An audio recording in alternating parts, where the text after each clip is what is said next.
지난 시간에는 우리가 하이델베르그 요리문답 11문의 이야기를 살펴봤습니다. 근데 이 하이델베르그 요리문답 11문의 이야기는 무엇인가 하면 하나님은 자비하시고 긍휼이 많으신 분이신데 그분이 죄를 범했다고 해서 그렇게 엄청난 심판과 엄청난 그런 죄의 대가를 치도록 하시는 게 옳습니까? 이런 질문이었어요. 근데 그 질문에 대해서 우리가 함께 살펴봤던 건 뭐냐 하면 하나님은 사랑이 많으시지만 동시에 공의가 만족하신 분이시기 때문에 죄는 어떻게 해요? 죄의 대가가 반드시 치루어져야 된다 이거예요. 근데 그 죄에 대한 대가의 치름이 뭐예요? 영과 육이 심판을 받아 죽어 멸망에 이르게 되는, 이게 하나님이 공의하시기 때문에 그 죄에 대한 문제들을 그냥 버리는 것이 아니라 그 죄에 대한 것들을 반드시 심판하시는 분이시다 하는 이야기를 함께 살펴봤었어요. 우리가 이게 11문까지가 제일 첫 번째 큰 한 단락에 해당됩니다. 그래서 우리가 첫 번째부터 시작할 때 무슨 얘기를 살펴봤는가 하면 이 비참함이라는 게 뭐냐예요. 우리는 원래 비참함으로 지어진 존재가 아닌데 이 타락함으로 말미암아 비참한 처지에 이르렀고 그 비참한 처지에 이른 사람들에게는 뭐가 없어요? 소망이 없어요. 근데 그 소망이 없다라는 그 정말 참혹하고 비참한 처지로부터 어떻게 해요? 은혜의 회복이 있어지게 되어지는 걸 통해서 구원의 은혜가 얼마나 감사하고 놀라운 것이냐, 이거를 가르치고자 하는 것이 이 하이델베르그 요리문답입니다. 그래서 우리가 1막은 이제 11문까지 마치고 이 12문부터는 이제 새로운 하나님의 은혜에 대한 이야기를 살펴보게 되는 거죠. 좀 질문을 좀 같이 보겠습니다. 질문을 보시면 하나님의 의로운 심판에 의해 우리는 이 세상에서 그리고 영원히 형벌을 받아 마땅한데 어떻게 이 형벌을 피하고 다시 하나님의 은혜를 입을 수 있겠습니까? 이런 거예요. 지난주 말씀을 드린 것처럼 하나님의 심판은 엄준해서 반드시 죄는 어떻게 해요? 값을 치러야 돼요. 그 값을 치르는 게 뭐래요? 지옥의 형벌과 영원한 죽음이란 말이죠. 근데 이 영원히 형벌을 받아 죽어 마땅한 우리들은 이 형벌에 대한 문제들을 해결하지 않으면 이제 큰일이라는 거죠.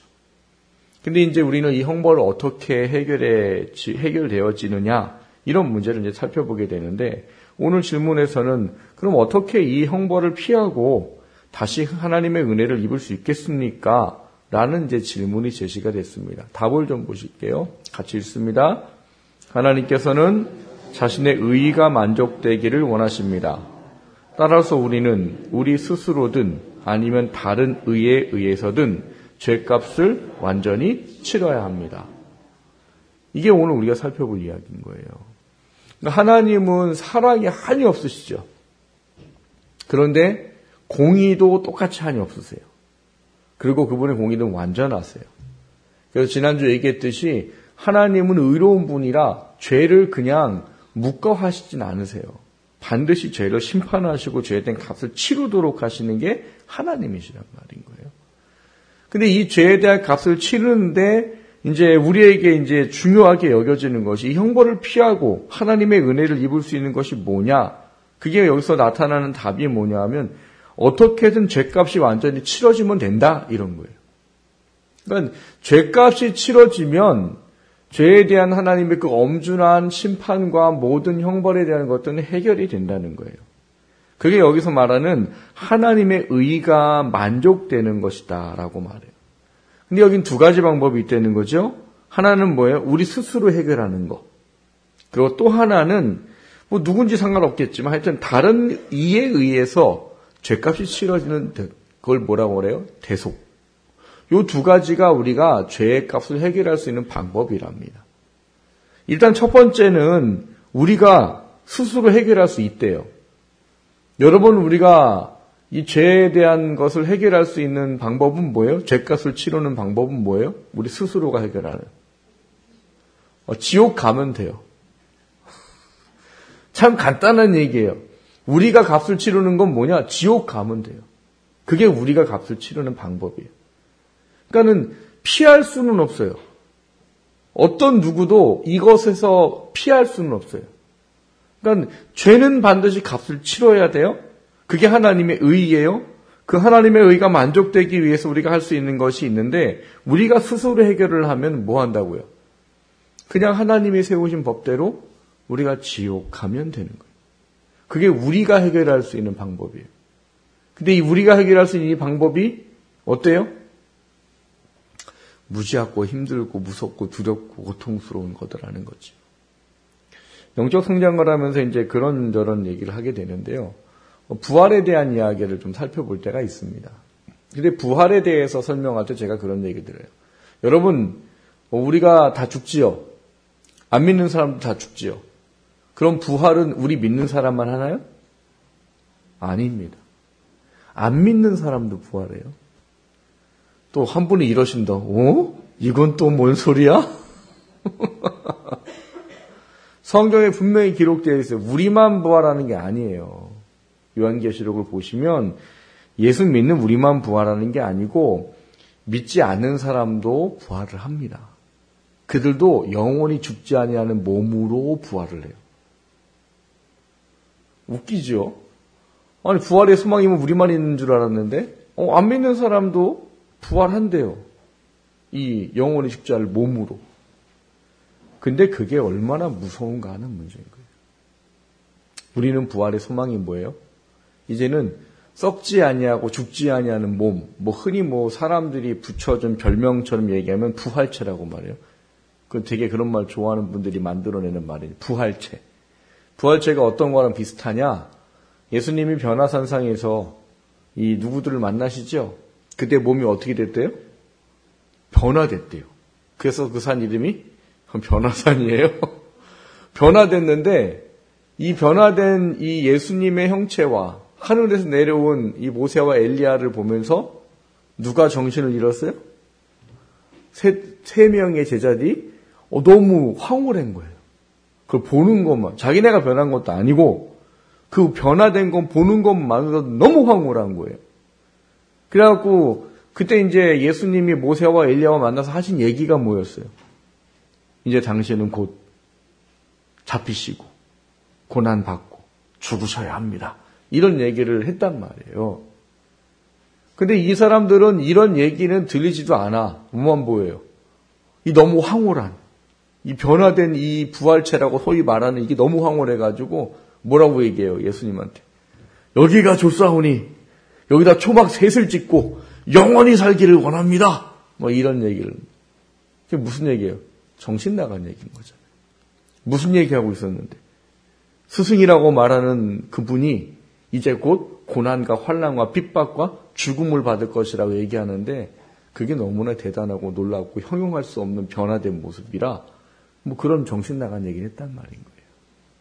그러니까 우리의 부활은 이제 죽지 아니하는 몸이 되어져서 영원히 하나님과의 새 하늘과 새 땅이라고 하나님 예비하신 곳에서 이제는 정말 형언할 수 없는 은혜의 삶을 살기 위한 부활이에요. 그래서 이게 소망인 거죠. 그런데 믿지 않는 사람들은 부활을 해요? 근데 왜 부활할까요? 그들도 썩지 아니하고 죽지 않을 몸으로 부활합니다. 근데 왜 썩지 아니하고 죽지 않을 몸으로 부활해요? 이제는 육체로 영원히 고통받도록 그것 때문에 부활해요. 이게 무서운 거예요. 지금은 여러분 죽으면 성경에 뭐라고 써 있어요? 육신은 땅에 묻혀 썩어요. 죽으면 우리가 지옥과 천국 가는 건 뭐만 갈까요? 지금은 영혼만 갑니다. 영혼만 천국 가고 영혼만 지옥 가는 거예요. 육체는 땅에 묻혀 썩어 없어지고. 근데 그 영혼만 가도 천국이고 영혼만 가도 지옥이에요. 그러니까 영혼으로만 가도 느끼는 게 엄청나다는 거예요. 근데 예수님이 재림에서 오시면 어떤 일이 벌어진대요? 이제는 영혼이 아니고 육이, 죽지 아니하는 몸이 부활해서 어떻게 해요? 어떤 사람은 영원한 하나님과의 이 놀라운 삶을 살도록 하는 육으로 삶을 살도록 하는 은혜가 주어지고 믿지 않는 자들은 영원한 육으로 죽지 않아 고통받도록 그렇게 부활을 하더라라는 거예요. 왜 제가 이 말씀을 드립니까? 여러분 우리가 우리의 죄값을 치르면 그게 얼마나 무서운 줄 알아야 된단 말이에요. 왜 나이 드신 분들이 하는 3대 거짓말 중에 하나가 뭐래요? 나이 들어 아프면 빨리 죽어야지. 근데 거기다가 아유 그러게요. 고통스러운데 빨리 돌아가셨으면 얼마나 좋으시겠어요. 그럼 어떻게 돼요? 돌 날라옵니다. 그건 거짓말이에요. 근데 그런 얘기를 왜 하실까요? 너무 힘들고 아프니까. 근데 죽으면 이 고통이 없어질 거라고 생각하기 때문에. 근데 여러분, 이 지옥이라는 곳에 가서 받게 되어질 형벌은 영원히 죽지 아니하고 받아지게 되는 너무나도 무섭고 두려운 거더라고요. 그게 바로 뭐예요? 우리 스스로가 치르는 죄의 뭐예요? 값이에요. 우리가 스스로 치르는 죄의 값은 절대로 치르면 안 될 거란 말이에요. 죽으면 그만이겠지? 아니에요. 죽으면 그 시간 이후로 내 스스로 죄값을 치르는 것은 그건 어떻게 형언할 수 없는 정말 무섭고 두려운 것이라는 말입니다. 근데 반면에 또 한 가지가 제시되어 있더라는 거죠. 또 한 가지 값을 치르는 방법이 있는데 이게 뭐예요? 다른 이에 의해서 죄값이 치러지는 거예요. 그거를 뭐라고 말해요? 대속, 구속 이런 이야기로 말하는 단어란 말이에요. 대속과 구속은 뭐예요? 대신 갚다예요. 속이라는 단어가 속하다, 갚다라는 뜻이에요. 그러니까 대신해서 갚아주고 대신해서 속해주면 그걸 인정하시겠다라고 하나님이 세워놓으신 법이 있더라는 거예요. 그게 하나님의 의예요. 그러니까 하나님의 의는 공의가 너무 엄중해서 지난주에 말했듯이 죄의 값은 반드시 치루어져야 돼요. 그냥 잊혀지고 없어지는 것은 없습니다. 반드시 치루어져야 돼요. 근데 그 공의의 만족에 대해서 하나님이 제시한 것이 뭐냐? 스스로 해결하든지 아니면 대신 해결하든지 이 두 가지에 대한 문제가 해결되면 된다는 거예요. 오늘 본문이 우리에게 말하는 이 대속의 은혜가 바로 여기서 우리에게 말하는 값을 치름에 대한 하나님의 은혜예요. 여러분, 이제 하이레벨 여러분 답에서 우리에게 말하고 있는 것 중에 가장 큰 게 뭐냐면 비참한 것으로부터의 해결받음이 우리에게 얼마나 큰 은혜이냐라는 것을 깨달아 아는 겁니다. 근데 그것의 가장 중요한 핵심에 의한 것은 뭐냐? 하나님의 의가 만족되는 거예요. 오늘 우리가 읽은 본문은 우리가 종교개혁을 일으켰던 루터라는 사람이 종교개혁을 하는데 가장 중심되었던 그 말씀이 오늘 본문의 이야기예요. 루터라는 사람은 사제였습니다. 로만 캐톨릭의 사제였어요. 그 사람이 워낙 똑똑해서 이 주석책을 쓰는 그런 일을 하던 사람이었어요. 근데 그 사람이 로마서를 주석하면서 늘 자기 마음 가운데 이해할 수 없고 억눌렸던 부분이 있는 거예요. 로만 캐톨릭은 어떤 종교냐면 자력구원 같은 종교예요, 사실은. 예수 그리스도로 말미암아 구원받는다는 것에 대한 것을 모티브, 동기로 갖고 있음에도 불구하고 그들은 늘 뭘 해야 돼요? 고해를 해야 되고 고행을 해야 됩니다. 그래서 내가 잘못한 것은 이 육체적인 고통을 통해서 갚아야 된다고 생각해요. 그래서 루터도 대리석으로 되어 있는 그 계단들을 자기가 지은 죄에 대한 짐들을 풀기 위해서 무릎으로 기어가는 거예요. 그러니까 그런 일들을 해요. 이 로만 캐톨릭의 예전의 사람들은. 근데 그런 거죠. 그 대리석을 무릎으로 기어서 끝까지 올라가면 어떤 게 돼야 돼요? 아, 네, 제가 사해졌구나. 기뻐야 되는데 루터는 기쁜 게 아니고 뭐만 돼요? 무릎만 아파. 죽겠어. 무릎만 아프고 답답한 건 더하고 이게 이렇게 되었고 제가 사해질까? 그러면서 그가 이해 안 됐던 게 뭐냐 하면 이 이야기예요. 캐톨릭은 우리가 죄를 사함받기 위해서는 회개뿐만 아니라 우리의 행위를 통해서 하나님 앞에 온전함을 받아야 된다라는 그 제시를 갖고 있는데 성경은 로마서를 아무리 들여다보고 주석을 해도 그게 아니라는 거예요. 행위로 죄사함을 받는 게 아니고 대속의 은혜를 이야기하다는 거예요. 대속의 은혜를. 그래서 여기 나와 있는 21절에 보면은 이런 율법 외에 하나님의 한 의가 나타났으니 율법과 선지자에게 증거를 받은 것이라 이렇게 말해놔요. 지금 유대인들이나 아니면 로마의 캐톨릭을 믿던 사람들이나 그 사람들은 죄에 대한 해결을 위해서 뭐가 굉장히 중요한 거예요? 율법을 지키는 거. 율법을 온전히 지켜야 죄사함을 받는다라는 그 사고방식을 갖고 있다란 말이에요.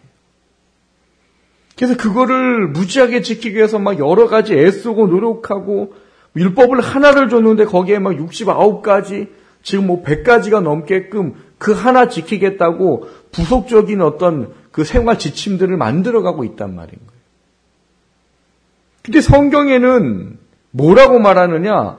20절에 이렇게 얘기해요. 율법의 행위로 그의 앞에 의롭다 하심을 얻어줄 죄가 없나니 율법으로는 죄를 깨달음이니라 이렇게 말해요. 그러니까 하나님이 사실 율법을 준 이유는 유대인들이나 어떤 자력 구원을 이야기하는 것처럼 그거를 행해서 의롭다함 받는 게 아니라 뭐를 깨닫도록 하기 위함이래요?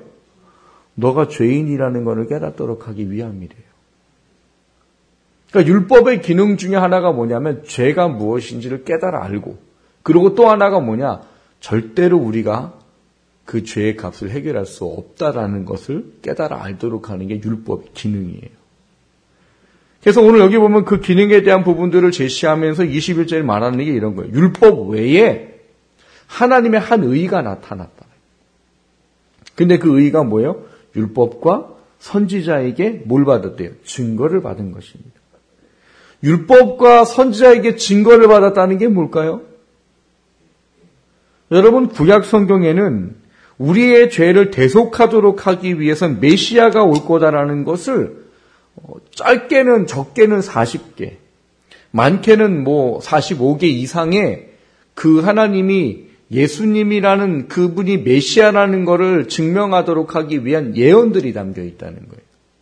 그러니까 율법과 선지자들이 뭘 하기 위한 거냐? 예수님이 메시아다. 그분 이외에는 대속의 구속의 은혜가 없다. 이거를 가르치도록 구약의 성경이 써 있다는 거예요. 그래서 예수님도 뭐라고 말해요? 너희들이 영생을 얻으려고 성경을 상고하거니와 이 성경이 나에 대해 말하는 거다. 이렇게 제시했단 말이에요. 그러니까 우리가 그래서 흔히 말할 때 뭐라고 그래요? 구약을 다른 말로 뭐라고 표현해요? 오실 예수님을 기록한 책이라고 말하는 이유가 그게요. 그게 바로 여기서 말하는 율법과 선지자에게 증거를 받았다는 거예요. 그 증거가 신약을 오신 예수님이라고 말하지요. 그러니까 구약에 나와 있는 정확하게 예언과 응답의 가지를 명확하게 따질 수 있는 건 한 40가지 된다고 봐요. 그 40가지가 예수님한테 어떻게 해요? 전부 다 이루어졌단 말이에요. 그래서 제가 세가족반할 때 첫째 주에 이 유일한 구원자 예수 그리스도 말하면서 뭐예요? 제가 여러분들 대신 죽어주면 저 믿으면 여러분 구원 받아요? 다들 아니래. 제가 물었죠. 대신 죽어준다고요. 대신 죽어주면 되잖아요. 대신 죽어주면. 그래도 안 된대. 왜 안 되냐고. 모르겠는데 안 된대. 왜 안 돼요? 에? 그렇죠. 죄인이니까. 그게 모름이에요. 저는 메시아가 아니기 때문에.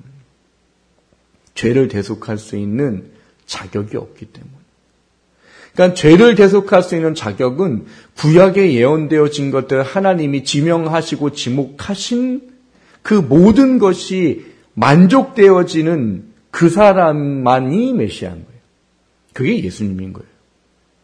단지 2000년 전 예수가 죽어서 우리를 대신해 죽었다고 구원받는 게 아니라고 그랬어요. 그분이 우리를 위해서 구원할 메시아의 모든 자격을 완전히 갖춘 하나님이 예언하시고 하나님께서 예비해 주신 메시아이기 때문에 그 모든 것을 완전히 만족시킨 그분이기 때문에 그분의 죽음이 우리에게 대속의 은혜를 준다는 거예요. 그러니까 이 대속의 은혜를 그래서 여기 본문에 율법과 선지자에게 증거를 받은 것이다라고 말하는 거예요. 그게 뭐예요? 오늘 본문에 말하는 대속이에요. 오늘 이 2분에서 말하고 있는 대속이에요. 여러분, 대속의 은혜를 우리가 얼마나 크게 여겨야 되는지를 잘 아셔야 됩니다. 왜냐하면 대속의 은혜가 없이는 어떤 영혼도 구원받을 수가 없어요. 근데 이 대속의 은혜가 얼마나 크고 놀라운 은혜인가, 오늘 본문에 보면 22절에 그렇게 말합니다. 곧 예수 그리스도를 믿음으로 말미암아 모든 믿는 자에게 미치는 하나님의 의인이 차별이 없나니라. 이게 이방인이 우리한테는요, 환호성을 지를 만큼 대단하고 놀라운 일인 거예요. 왜요? 유대인들은 늘 사고방식이 뭐예요? 누구네만 구원받아요? 우리만. 이스라엘 백성인 우리, 하나님께 택하신 민족인 우리, 이스라엘만 구원받는다예요. 그들이 늘 잃어버리지 않고 놓치지 않고 사고방식 중에 하나가 하나님이 우리를 얼마나 사랑하시는가인데, 그거에 대한 가장 중심에 있는 게 뭐라는 거예요? 우리만 구원받는다. 그래서 그게 얼마나 대단한 거예요? 로마의 지배를 받고 있어도 로마 사람들을 개라고 말해요. 왜? 니들은 결국은 형벌받은 것. 우리는 비록 니들이 우리를 지금 지배하고 있지만 우리는 하나님의 구원의 은혜를 입을. 물론 온전한 깨달음은 아니지만 그런 거를 갖고 있어요. 근데 그들의 사고방식을 가지면 우리는 어떻게 돼요? 절대로 구원받을 수가 없습니다. 근데 대속의 은혜가 얼마나 크고 놀라운지를 말하고 뭐라고 말하느냐? 뭐래요? 차별이 없다. 이 대속의 의라고 말하는 율법으로 구원받지 못하고 하나님의 한 의가 나타나는 거예요. 하나님의 의가 뭐예요? 대속이에요. 메시아를 보내시고 예언된 그 메시아가 대속의 죽음을 죽으시는 그 죽음, 그것을 믿는 자에게 대속의 값을 치러주는 의가 적용된다고 말하는 이 의가 뭐라는 거예요? 차별이 없대요. 그것에 대해서 말하는 게 23절이에요. 모든 사람이 죄를 범하였으니 하나님의 영광을 이루지 못하더니. 이게 뭘 제시하기 위한 겁니까? 유대인들 너희들도 여기로부터 자유할 수 없는 일. 율법을 지켜서 구원받는다고? 아니. 여기로부터 자유할 수 없는 일. 그리고 거기서 말하는 게 뭐예요? 24절을 보시면 그리스도 예수 안에 있는 속량으로 말미암아 하나님의 은혜로 값없이 의롭다 하심을 얻은 자가 되었느니라 라고 말해요. 누구를요? 예수 그리스도를 대속의 구속주로 믿고 그분을 믿음으로 받아들인 그 믿음을 가진 사람들. 이게 하나님이 말하는 의예요. 무슨 우리가 뭘 행위를 해가지고 무슨 구원을 이루겠다고요. 우리는 무엇으로 해도 이거의 구원의 의를 이룰 수가 없어요. 그래서 하나님은 아예 명확하게 아예 기록을 해놓으셨단 말이에요. 율법으로 구원받을 수 있다고? 아니, 율법은 죄만 깨닫게 할 뿐이야. 율법으로는 죄를 해결할 수 있는 방법이 없어. 그게 무슨 얘기예요? 너희들이 아무리 말씀을 지키고 계명을 지키고 선한 일을 하고 착한 일을 해도 너희들의 죄의 문제는 대속될 수 없어요. 인간 스스로는 어떤 것을 해서 죄의 값을 치를 수 있는 방법은 없다는 거예요. 치를 수 있는 건 아까 말했듯이 뭐밖에 없어요? 죽어 지옥 가는 것밖에 없어요. 그거 외에는 우리가 어떤 행위를 해서 구원이 이룰 수 있는 것은 없습니다. 다만 뭐밖에 없대요? 대속의 죽음의 은혜를 믿음으로 받아들이는 사람에게만 대속의 은혜가 적용되어져서 죄사함의 은혜가 품어진다는 거예요. 그게 하나님이 우리에게 제시하고 있는 이 대속의 은혜에 대한 오늘 12문의 질문과 해답에 대한 이야기. 12문의 답에 보면 이렇게 되어 있습니다. 자신의 의가 만족되기를 하나님이 원하신대요. 그래서 둘 중에 하나는 해야 된대요. 근데 두 번째 걸 뭐라고 말하냐면 다른 이에 의해서든 죄값을 완전히 치러야 합니다.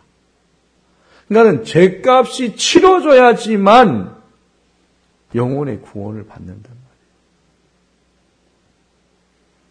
그 죄값에 대한 대속의 은혜를 우리가 얼마나 큰 은혜인지를 잊어버리기 때문에 많은 사람들이 이 구원의 은혜 속에서 취하고 누려야 될 하나님의 사람으로서의 온전함을 누리지 못하고 삽니다. 여러분, 가끔 제가 그런 얘기 드리죠.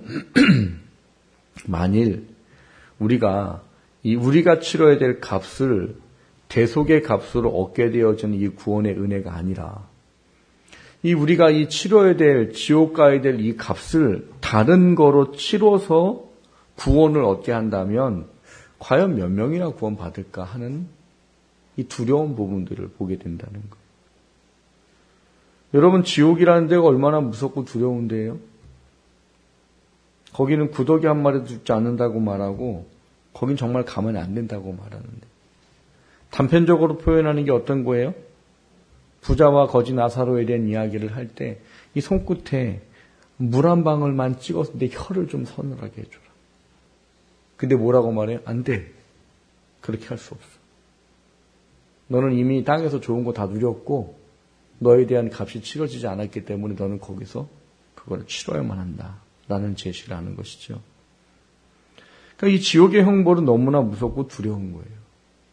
근데 이 너무나 무섭고 두려운 죄를, 그로 말미암아 지어지는 형벌을 영원히 하나님이라는 분과 해결될 수 없는 영원한 어떤 그 은혜와 사랑과 그 놀라운 어떤 최고의 우리가 누릴 행복을 누릴 수 있는 천국으로 가는 걸 돈으로 환산하면 얼마 줘야 가겠어요? 얼마 줘야 가겠냐고. 제일 작게 말하는 분이 얼마 전에 나타났어요. 1억. 1억이 제일 이제까지 제가 들은 얘기 중에 제일 작았어요. 근데 여러분, 1억으로 지옥 갈 걸 천국 간다고 하면 저는 구원을 못 받는 거죠. 왜요? 1억이 없어요. 애석하게도 저는 1억이 없어요. 저 집에 1억 있으신 분. 아빠 손 들어봐요. 달라고 안 할 테니까 손 들어봐요. 집에 1억 있으신 분 빨리. 그럼 우리 교회에 있는 모든 성도들은 다 지옥에서 만나야 되는 거예요. 만일 착한 일을 해서 우리가 그거를 공로로 여겨서 하나님이 우리를 구원한다면, 자, 가실 수 있는 분. 왜 거기 착하시잖아요. 저는 제가 정말 착한 줄 알고 살았어요. 근데 나이가 들면 들수록, 야, 나 같은 나쁜 놈 세상에 없겠구나. 이게 점점 깨달아져 가요. 내가 나쁜 걸 몰랐던 거지, 착한 게 아니었단 말인 거예요. 근데 여러분, 착하다는 개념은 상대적인 거예요. 나는 착하다고 여겨도 더 착한 사람이 날 보면 난 착한 게 아닌 거예요. 그렇기 때문에 착한 거로 만약에 지옥 갈 거 천국으로 간다고 아마 그거를 따진다면 그 기준은 하나님이에요. 그럼 하나님의 기준에 착할 수 있는 사람이 몇 명이나 있을까요? 그게 아까 오늘 본문에 얘기했던 것처럼 율법으로는 구원을 받을 수 없나니에요.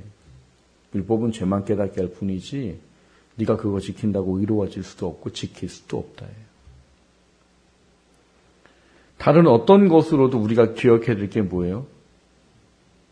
믿음으로 말미암은 대속의 은혜 외에 우리가 해결할 수 있는 이 구원의 방법은 없다는 것. 근데 이게 얼마나 놀랍냐는 거예요. 하나님이 다른 것이 아닌 대속의 은혜로 뭘 해요? 우리의 구원을 이루시도록 그렇게 정하셨다는 게 얼마나 크냐는 거예요. 얼마나 감사해요. 1억이 없어도 구원을 받잖아요. 뭐 이렇게 말하면 이해 못하는 분들도 계시지만 착하게 선하게 살지 않았어도 구원을 받을 수 있대요. 여기서 좀 어려워하는 분들이 계세요. 왜냐하면 이제 행위구원에 대한 교단에서 말씀을 배웠던 분들은 이걸 참 어려워해요. 아니, 나쁘게 사는 사람들도 구원을 받는다고? 뭐 어떻게 생각해요? 나쁘게 사는 사람은 구원 못 받아요, 구원을? 그럼 우린 그 사람들보다 나아서 구원받아요? 아니에요. 행위로 구원받을 수 있는 사람은 아무도 없습니다. 그래서 이게 은혜인 거예요. 하나님의 공의는 만족이 돼야지만 죄의 문제가 해결됩니다. 근데 하나님의 공의가 만족되는 그 방법을 하나님이 다른 것이 아닌 대속이라는 죄값을 누가 치러주는 것으로 말미암아 구원받도록 세워놓으신 게 우린 은혜인 거예요. 왜? 그게 없으면 아무도 구원받을 수가 없습니다. 여러분, 대속의 은혜를 좀 크게 기억하시고 깊이 묵상하셔야 됩니다. 하나님의 의는 그거 외에는 만족할 수 있는 게 없어요. 아까도 질문과 대답에서 얘기했듯이 형벌을 피할 수 있는 어떤 이거 대가를 치를 수 있는 것은 스스로 해결하든지 아니면 누가 대신 값을 치러주든지 둘 중에 하나예요. 여러분, 우리 스스로 치르면 지옥의 형벌이라는 걸 아셔야 돼요. 그래서 하나님 우리를 사랑하시기 때문에 하나님 세워놓으신 방법은 대속입니다. 대속의 은혜를 하나님께서 계획하셨고 그 대속의 은혜를 이루기 위해서 아들 예수 그리스도를 인간으로 보내셔서 완전한 하나님이시면서 완전한 인간인 그분이 우리를 구원하기에 완전한 유일한 자격을 갖춘 그분이 대신 죽어주셨기 때문에 우리는 그분을 믿으면 죄값이 공의가 만족되는 거다란 말이에요. 그게 지금 우리 안에 이루어져 있는 겁니다. 대속의 은혜를 좀 깊이 묵상하시고 그 은혜가 우리 안에 크게 느껴지기를 주님의 이름으로 축원합니다. 왜요? 그게 느껴져야 그 다음 우리가 해야 될 많은 이야기들을 할 수가 있기 때문에 이게 얼마나 크고 놀라운지를 몰라서 오늘 얼마나 많은 그리스도인들이 잘못된 인생을 살고 있는지 몰라요. 본인들은 잘 사는 것 같지만 나중에 하나님 앞에 가면 부끄럽다라고 말을 들을 수밖에 없는 그런 구원의 인생을 이 대속의 은혜가 얼마나 큰지를 느껴보고 경험해보지 못하고 깨달아지지 못해서 구원받았음에도 불구하고 내 인생 내 거예요 라고 살고 있는 사람들이 있다는 거예요. 대속의 은혜가 다시 한번 깊이 묵상드리고 커지기를 주님의 이름으로 축원합니다. 그래서 그거를 통해서 우리가 구속의 은혜, 대속의 은혜 때문에 하나님의 온전한 삶을 살아갈 수 있는 우리가 될 수 있기를 주님의 이름으로 축원합니다.